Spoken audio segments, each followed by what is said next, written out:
Sir आपको correct करूं कि पार्टी हमारी नहीं है। नहीं, बिहार में नहीं। बिहार में 1 वर्षों से भी बिहार सर बिहार ही नहीं, हिंदुस्तान की दूसरी सबसे पुरानी पार्टी है हमारी। 1934 में इसी पटना के अंजुमन इस्लामिया हॉल में अशोक राजपथ में इस पार्टी की स्थापना जेपी नारायण जी, राम मनोहर लोहिया, आचार्य नरेंद्र देव जी आदि ने मिलकर के किया था। अभी हम लोग मई में इसका 92 साल 92 ईयर्स मनाया, चीज को मानते हैं। लेकिन आप अन्य पार्टी के प्रत्याशियों को देखिए, वो केवल चमक दमक, उनके भाषा से, बोली से दंभ निकलता हुआ अहंकार प्रतीत होगा आपको। हमारा लिया और वो बाकी कुत्ते हैं, ऐसे लोगों ने उनको अपना मत देके चुना है। क्या इतना ऐसी साहस और इतना बड़ा हिम्मत दिखा सकती है भारतीय जनता पार्टी या उपस्थित कोई भी पार्टी या जो उम्मीदवार? हमें पर विश्वास है बीजेपी पर। अब दिल में बसते हैं कि कहां बसते हैं, ये तो चुनाव के दिन न पता चलेगा। कहने को तो सब यही कहते हैं, भाजपा से लोग इतने तंग आ गए हैं।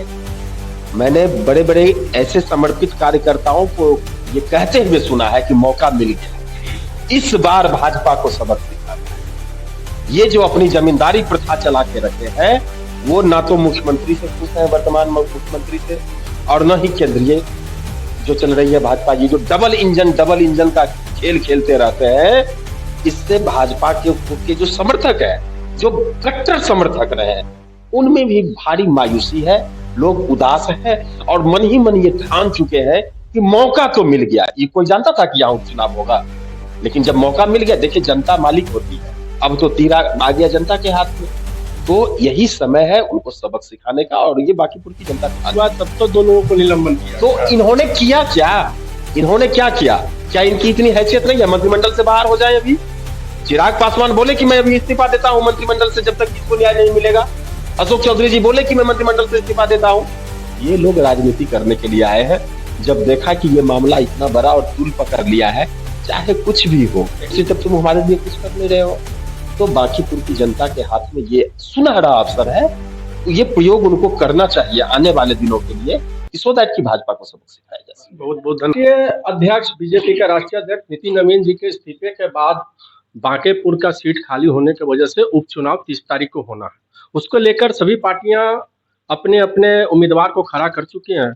बीजेपी को देखा जाए तभी वो पार्टी विचार विमर्श करके खड़ा करेंगी। उसी में एक पार्टी है सोशलिस्ट पार्टी इंडिया, जो हमारे साथ मौजूद हैं प्रदेश उपाध्यक्ष विनय कुमार झा। इनसे बातचीत करेंगे, इन सारे बातों पर चर्चा करेंगे। उससे पहले मेरा नाम जान लीजिए, मैं ओमकार नाथ और आप देख रहे हैं रिबन भारत टीवी। सबसे पहले सर, आप चुनाव में आए हैं, नई पार्टी है, उसके बारे में पहले हमारे दर्शक को बताएं। सबसे पहले तो सर आपको करेक्ट करूं कि पार्टी हमारी नहीं है। नहीं, बिहार में नहीं है। बिहार में 1 वर्षों से भी बिहार ही नहीं, हिंदुस्तान की दूसरी सबसे पुरानी पार्टी है हमारी। 1934 में इसी पटना के अंजुमन इस्लामिया हॉल में अशोक राजपथ में इस पार्टी की स्थापना जेपी नारायण जी, राम मनोहर लोहिया, आचार्य नरेंद्र देव जी आदि ने मिलकर के किया था। अभी हम लोग मई में इसका 92 साल 92 ईयर्स मनाया है हम लोगों ने। तो हाँ, आप ये कह सकते हैं सक्रिय हुई। एग्जैक्टली, ये बात मैं आपका मान सकता हूं सर, कि आप कह सकते हैं कि बीच में ऐसी कुछ परिस्थितियां बनी जिसके वजह से सक्रियता कम हो गई थी, जो अब आपको ऐसा देखने को नहीं मिलेगा। अब हम लोग एकदम समझिए कि एकदम कमर बांध के एकदम कूद पड़े हैं अब सक्रिय। सबसे महत्वपूर्ण सवाल यह है कि सर, आपने एक नवयुक्त चेहरे को आपने मौका दिया। क्या लगता है ये जो चुनाव है उनमें क्या लगता है कि जीत पाएंगे? देखिए, चेहरा नया जरूर है, हम इस चीज को मानते हैं, लेकिन आप अन्य पार्टी के प्रत्याशियों को देखिए, वो केवल चमक दमक दिखेगा वहां। उनके भाषा से, बोली से दंभ निकलता हुआ अहंकार प्रतीत होगा आपको। हमारा प्रत्याशी नया जरूर है, मेहनती है, ईमानदारी है, खुद गर्ज की अपनी कमाई की रोटी खाता है, कहीं इधर उधर किसी गलत कोई छवि या किसी प्रकार का कोई आरोप उसके ऊपर नहीं है। इसलिए हम पूरा गर्व के साथ कह सकते हैं हमारा प्रत्याशी सारे प्रत्याशियों पे भारी पड़ेगा। आप समय आने दीजिए, जो जो चुनाव नजदीक आएगा, यही जिनको आप नया चेहरा कर रहे हैं ना, ये सबसे पुराने चेहरे लगेंगे आपको। बीजेपी ने सर हालिया में बयान दिया कि सर किसी को भी हम उतार दें और शब्दों मन आपत्तिजनक कुत्ता बिलाई किसी को भी उतार दे तो वो जीत जाएंगे। तो क्या उनकी अब मान प्रतिष्ठा भी जुड़ चुकी है सर इनके साथ? अगर वो नहीं जीतते हैं तो उनकी प्रतिष्ठा भी जाएगी, तो वो भी अपने पूरी ताकत से लगाएंगे सर। तो इस पर आप क्या प्रतिक्रिया दे रहे हैं? देखिए, भाजपा टेक इट ग्रांटेड को लेके चलता है। भारतीय जनता पार्टी का ऐसा मानना है कि हम चाहे कितना अपमानित करते रहे जनता का, लोग वोट तो हम ही को देगा। खास करके जहां पे अभी चुनाव होने वाले हैं, बांकीपुर की बात, इसको तो वो लोग अपना जमींदारी और राजतंत्र वाली व्यवस्था समझते हैं। उनको लोकतंत्र इसको मानते ही नहीं है। जिस तरह राजा का बेटा हमेशा से राजा बनता आया है, ये बातें भारतीय जनता पार्टी के एक एक नेताओं के मन में और कार्यकर्ताओं के मन में बैठा हुआ है। किसी आम कार्यकर्ता को उन्होंने टिकट दिया है? तो आप बताइए हमको। आज हमने एक पटना के सड़कों पे ऑटो चलाने वाले को सोशलिस्ट पार्टी ने टिकट दिया, और वो भी लोकतांत्रिक व्यवस्था से। ऐसा नहीं कि उनको ऐसे ही ला के खड़ा कर दिए हम लोग। पार्टी के अंदर गोपनीय जो मत पड़े, पार्टी के सक्रिय सदस्यों ने, वैसे सदस्य जिन्होंने सदस्यता ली है और वो बांकीपुर से हैं, ऐसे लोगों ने उनको अपना मत देके चुना है। क्या इतना इतना ऐसी साहस और इतना बड़ा हिम्मत दिखा सकती है भारतीय जनता पार्टी या उपस्थित कोई भी पार्टी या जो उम्मीदवार हो, चाहे वो आरजेडी से हो या जनसुराज से हो या किसी भी दल से हो?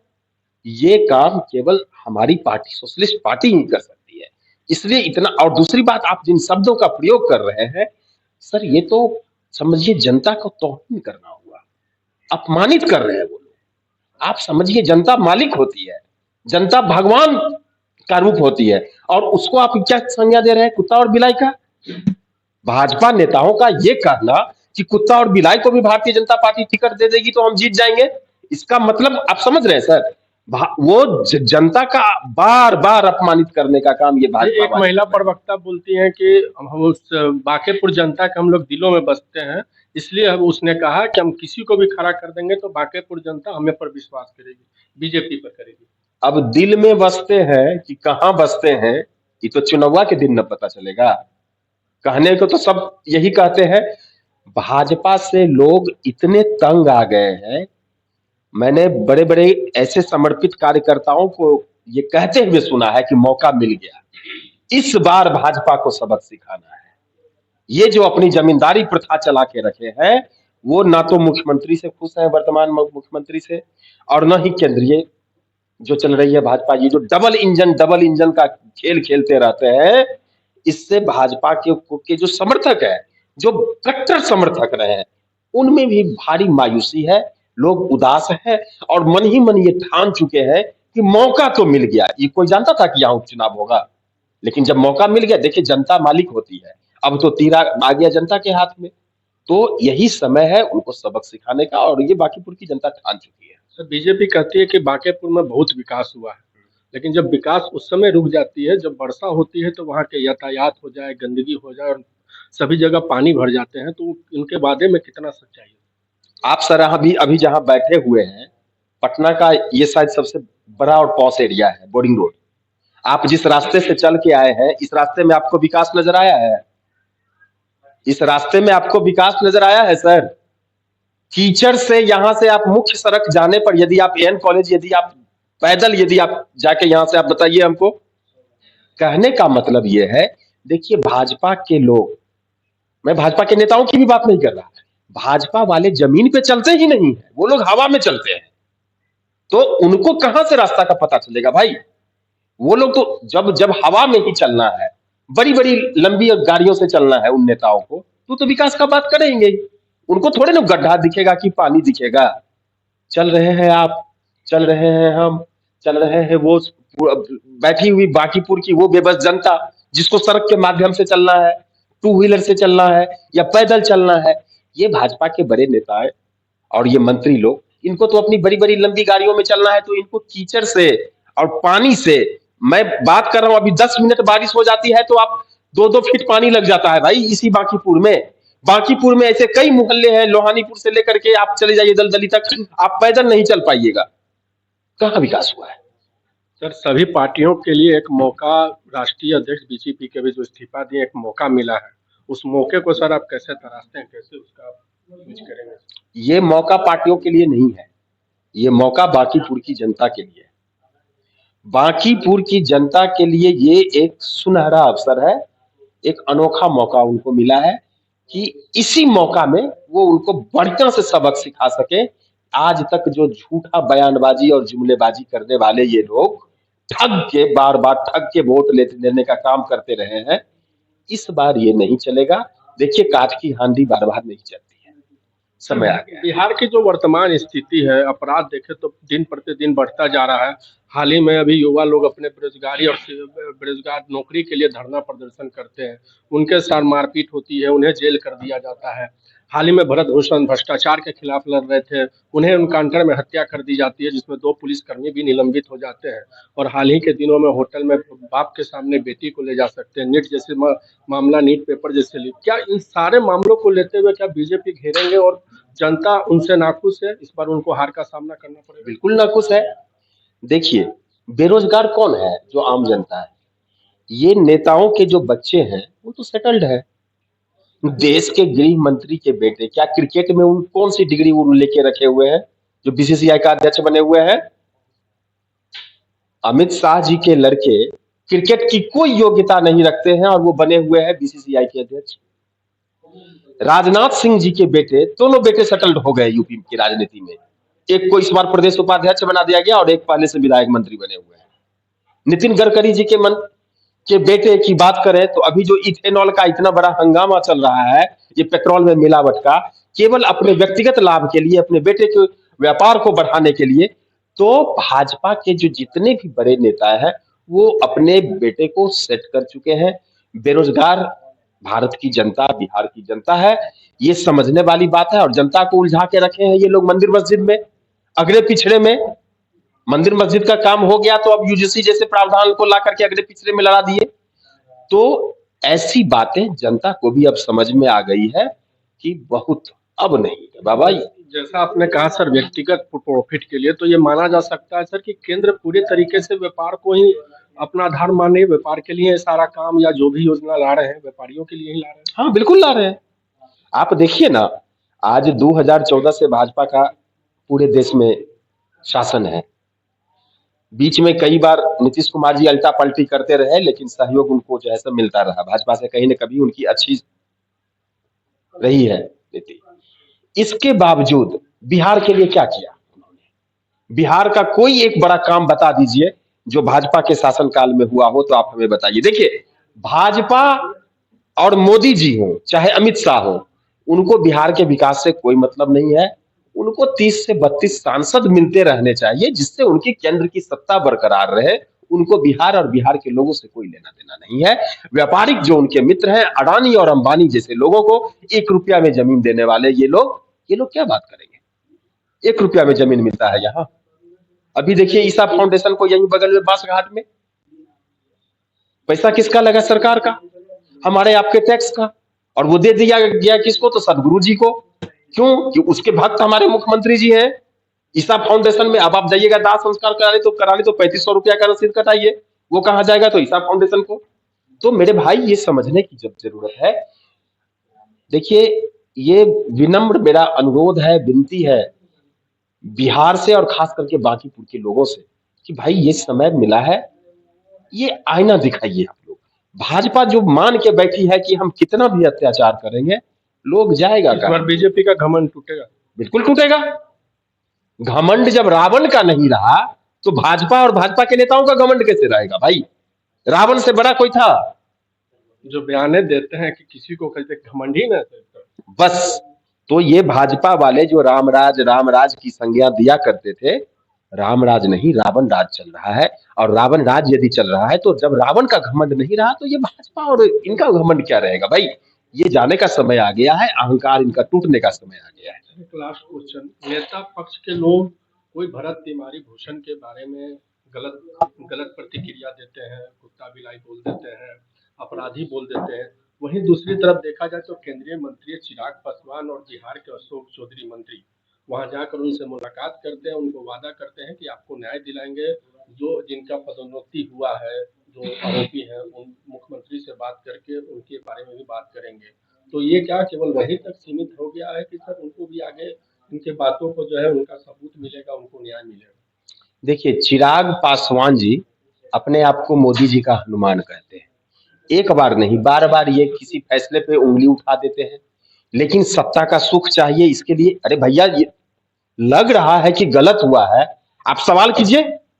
कौन नहीं जान रहा है कि ये एनकाउंटर नहीं, हत्या हुआ है? ये गलत हुआ तब तो 2 लोगों को निलंबन किया तो गया। इन्होंने किया क्या?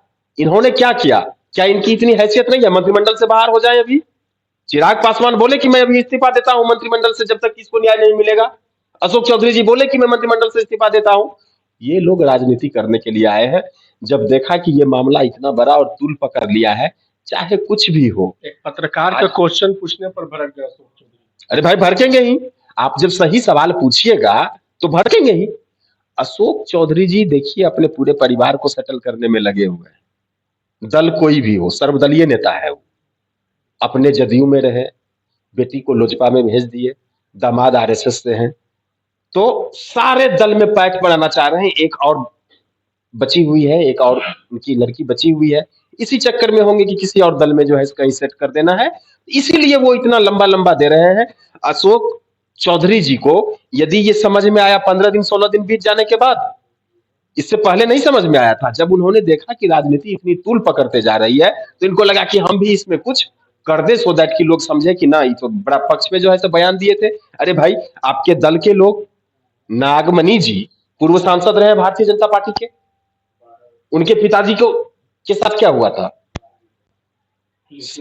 पुलिस ने ही किया था। और आप समझिए, जब आपके ऊपर ये घटना घटी तो आप उनको शहीद का दर्जा दे रहे हैं, और दूसरे के साथ ये घटना घटी है तो उसको आप कुत्ता बिलाई कर रहे हैं। कहाँ का न्याय है ये? तो नागमणि कुशवाहा जैसे लोग, या जो भी लोग हो, ये चिराग पासवान जी हो या अशोक चौधरी, ये लोग केवल अपना राजनीति चमका रहे हैं। नागमणि कुशवाहा जी तो इस चक्कर में है कि सम्राट चौधरी जी खुश हो जाएंगे कि हमारा पक्ष ले रहा है, भाई है हमारा, तो कहीं कुछ इनाम उनाम दे देगा, तो इसलिए बोल रहे हैं। और चिराग पासवान जी इसलिए भयभीत होके वहां गए क्योंकि वो जो भरत तिवारी जी आवाज किसकी उठा रहे थे? तो दलितों की राजनीति कर रहे थे।